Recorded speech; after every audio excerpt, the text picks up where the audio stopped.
اس نے پوچھا ہے is it okay to read the Quran on cell phone?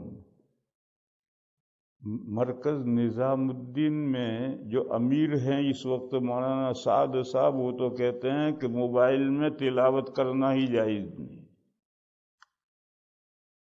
مرکز میں نظام الدین میں جو مولانا سعد صاحب ہیں وہ کہتے ہیں اس میں موبائل میں تلاوت ہی جائز نہیں۔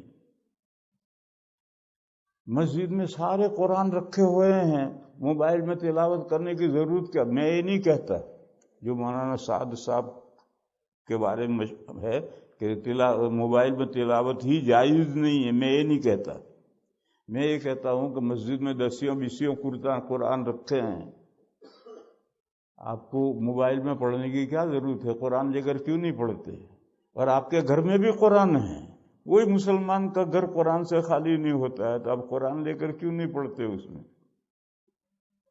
اس لیے میرے بھائیوں، یہ جو لوگ پڑھتے ہیں قرآن میں وہ ٹھیک نہیں۔ کیوں؟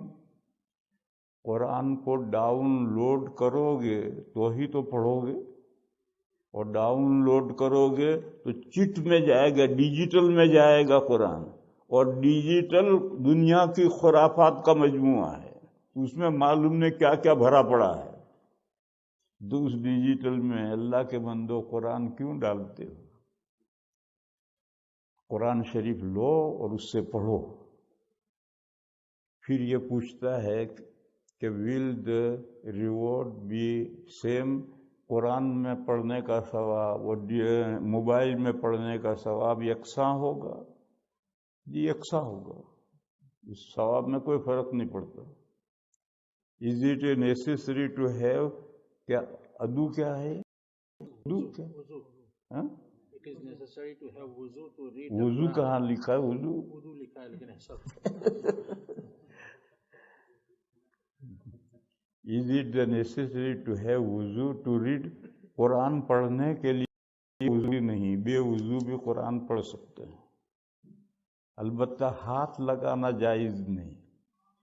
سلفیوں کے یہاں، غیر مقلدین کے یہاں ہاتھ بھی لگا سکتے ہیں، بلکہ وہ تو یہ کہتے ہیں کہ جنابت میں بھی پڑھ سکتے ہیں، حائضہ عورت بھی پڑھ سکتی ہے۔ وہ ہم یہی مسئلہ کو لاتی ہے، وہ غیر مقلد۔